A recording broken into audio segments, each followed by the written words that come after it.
دنیا بھر میں جیو ایکسپریس نیوز کے ناظرین کو اپنے نیوز کاسٹر مجزین حسین بلال کی طرف سے السلام علیکم۔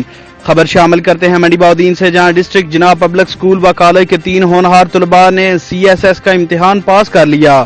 امتحان پاس کرنے والوں میں حمزہ مراد ولد صفدر علی سکنہ ڈھوک جوڑی، علی شان ملک ولد محمد نعیم ملک سکنہ گڑا محلہ منڈی بہاؤدین اسسٹنٹ کمشنر کے عہدے پر فائز ہوئے، جبکہ محمد بیدار بخت ولد سرفراز احمد اعلیٰ ASP کے عہدے پر فائز ہوئے۔ ڈپٹی کمشنر منڈی بہاؤدین و ڈسٹرکٹ جناب گورنرز بورڈ کے چیئرمین مہتاب وسیم اظہر نے تقسیم انعامات کی تقریب سے خطاب کرتے ہوئے کہا کہ نئی نسل کی اچھی تعلیم و تربیت ہی پاکستان اور پاکستان کے نوجوانوں کے روشن مستقبل کی ضامن ہے۔ معیاری تعلیم کے فروغ سے ہی ترقی و خوشحالی کی نئی راہیں ہموار ہوں گی۔ حکومت کی ترجیحات کے مطابق ڈسٹرکٹ جناب پبلک سکول و کالج کا تعلیمی نظام بہتری کی جانب گامزن ہے، جس کی بدولت آج ضلع کے 3 نوجوان CSS کا امتحان پاس کر کے اعلیٰ عہدوں پر فائز ہوئے۔ یہ میرے لیے ڈسٹرکٹ جناب پبلک سکول اور اس ضلع کے لوگوں کے لیے بہت بڑا اعزاز ہے۔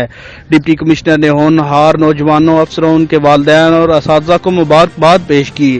Principal DJPS colonel retired Javed Iqbal Naeemi نے کہا کہ پاکستان کو اس وقت جن چیلنجز کا سامنا ہے ان سے نمٹنے کے لیے ضروری ہے کہ ہم اپنی نوجوان نسل کی معیاری تعلیم کے ساتھ ساتھ اچھی تربیت پر توجہ دیں، تاکہ وہ آگے چل کر ملک کی ترقی اور استحکام میں اپنا کردار ادا کر سکیں۔